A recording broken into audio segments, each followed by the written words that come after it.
இந்த வருடத்தின் என்னுடைய முதல் செய்தி, தேவ திட்டத்திற்கு உன்னை ஒப்புக்கொடு. தேவன் நம்ம மேல ஒரு பெரிய திட்டத்தை வச்சிருக்கிறார். இந்த வருடம் ஆவியானவர் என்கிட்ட சொன்ன ஒரு பெரிய விஷயம், நல்லா என்னை கவனிங்க, நல்லா என்னை கவனிங்க.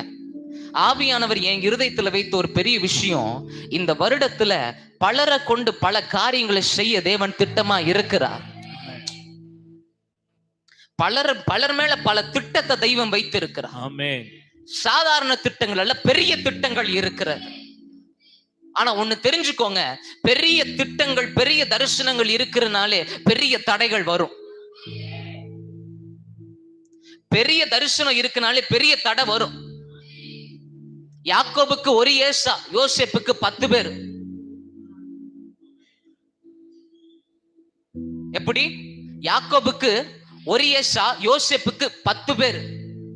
ஏன்? பெரிய தரிசனங்களுக்கு பெரிய தடைகள் வரும். ஆனா கவலைப்படாத, அந்த தரிசனத்தை தந்தவர் கையில மட்டும் உன்னை ஒப்பு கொடுத்துட்டேன்னா உன் வாழ்க்கையில அந்த தரிசனம் நிறைவேறும்.